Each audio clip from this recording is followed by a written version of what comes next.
Welcome to the broadcast for this Friday, April 13th. My name is Jonathan Hawthorne, and we'll be talking about the Clinton presidency in depth this evening. First, we'll be talking about domestic affairs, Monica Lewinsky, everything from the campaign of finance reform to healthcare reform. We'll also be touching on topics from the Middle East to Rwanda, Somalia, and what Clinton may or may not have done to help in those situations. And we'll also be talking about the very controversial 2000 election.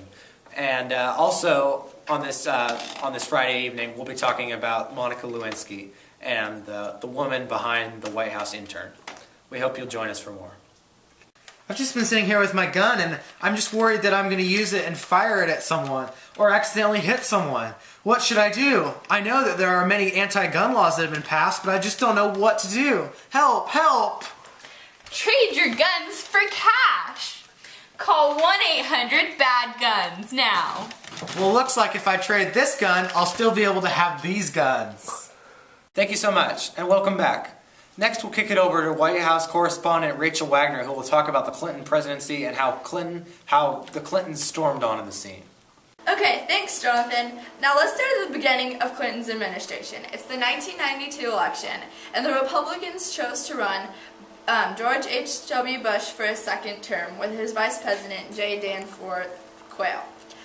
He was more focused on the past and emphasized family values, but people were concerned with the economy as it was slumping at the time, which was why they liked Clinton better, because he focused on stimulating the economy, reforming the welfare system, and overhauling the nation's healthcare systems. So in the end, Clinton ended up winning, and he was very successful in the beginning at stimulating the economy, which was his main goal. He was also able to change his cabinet and Congress to include many more ethnic minorities and to include women because he wanted the government to look like America. Back to you, Jonathan. Thank you so much, George, chief political correspondent out there at the White House. That was Rachel Wagner again with the report. Coming up next, we'll have a commercial break, and when we return, we will have a special report from Nicole Odell on the foreign affair policies at the time of Clinton. Are you sitting alone at home, bored with nothing to do, nothing to watch? Well, now, released just recently on Blu-ray and DVD is documentary Bowling for Columbine, which was originally released in 2002 and is a documentary based on the 1999 Columbine high school shooting. And it is now only 2 payments of $8.99, and shipping and handling is not included.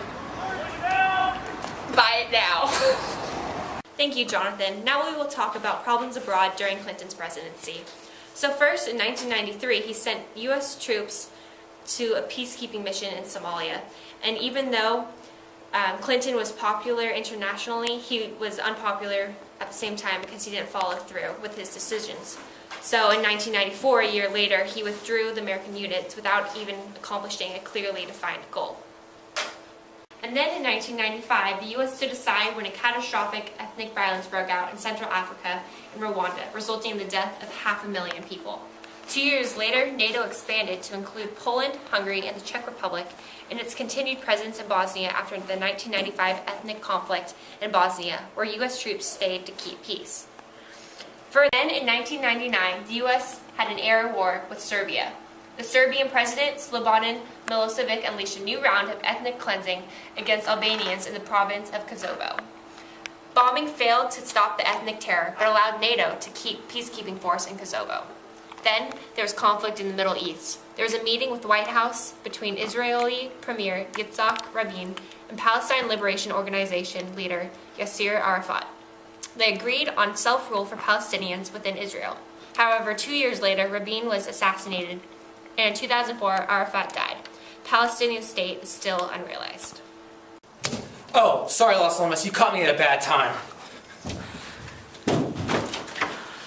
So, during Clinton's presidency, the Don't Ask, Don't Tell policy, where he was a big advocate on ending the ban of gays and lesbians serving in the armed forces. So he effectively passed the Don't Ask, Don't Tell, which was if you did not tell anyone that you were gay or lesbian, no one was going to ask, and you could still serve in the military without receiving official recognition. He also passed the Deficit Reduction Bill, which increased taxes and entitlement programs and placed limits on Medicare programs.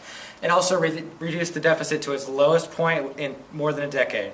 Also, if you may have known James Brady, who was the wounded, disabled aide to President Ronald Reagan in 1981. So Congress passed in 1993 a bill that put on a gun control law, and it helped for the gun control in America at the time. In 1994, Congress passed a $30 billion anti-crime bill, which was to prevent several types of assault weapons. Also in 1990, there was the Oklahoma explosion in 1995, where a huge explosion hurt a federal office building, leaving 168 dead at the time. Also, the Columbine shooting in Little Town, Colorado, left 12 students and a teacher dead, and it rattled our small country. It hurt the lives of many, and many saw this as the first real domestic problem here at home in what would soon to be a long string of terrorism attacks. Thank you. Now we're going to go for a little jaywalk across the street and talk to this fine young couple about the Clinton administration. Oh, hi, what's your name? What's your name? Hi, it's Katie. Oh, you guys look like a fine young couple. It's so nice to see fine young couples on the street. What do you know about the Clinton administration? Pretty much nothing. Well, tell me a little bit about Monica Lewinsky. What is the first word that comes to mind? Impeachment. Yeah. So he slept with her in the White House. Well, how does that make you feel? I feel dishonored, and he doesn't seem like a loyal president. Indifferent. Okay. Well, thank you so much, and I hope you guys last a while. Thank you. Thank you. Welcome back to our viewers at home and abroad. We'll next begin with the Monica Lewinsky scandal, and I'm just getting word here that Bill Clinton is over in the West Wing right now getting ready to address members of the media about this important scandal that could rock his presidency. Let's go to our senior White House correspondent over at the White House. Thank you.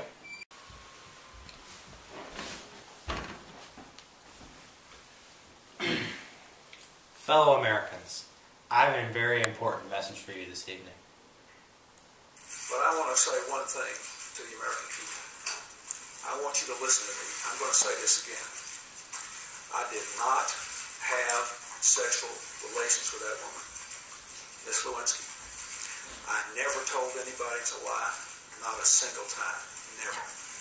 These allegations are false, and I need to go back to work for the American people. Thank you. And we thank Bill Clinton for his address over there in the West Wing. And now we're going to go over to Barbara Walters, where she has a very exclusive interview with someone who is very important at the time, and you may be able to guess her name, but we'll let you take a peek for yourself. Over to her. Hi, I'm Barbara Walters, and tonight I have an exclusive interview with Miss Monica Lewinsky, the White House intern who entered into a sexual affair with Mr. President Bill Clinton. Here she is now. Hi. So, hi, how are you? I'm good. How are you? I'm good, thanks. So, let's get started with the interview. I understand that you are able to speak about whatever. Yeah, I have a few restrictions, but I'm more or less free. Okay. So, what do you think of yourself? I think I'm really kind and loving and really smart, and I have such an energy. So is this what you think President Clinton saw in you? Clinton definitely loved my energy, and I could just like light up a room when I walked in, and I'm really kind and caring, and my energy's just great. So what do you think Hillary Clinton would have felt about this? She would have been dismayed. Like, personally, I didn't really think of her when it was going on. It was just me and him, and I was just so in awe of him. So I couldn't really think of her. It was just a relationship between me and him. And what about the country? Did you ever think about how it would affect the country or Bill Clinton himself?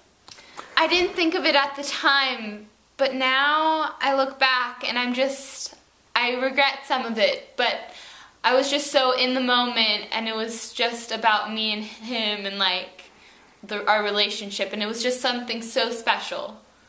Okay. Well, is there anything you would like to say to the country?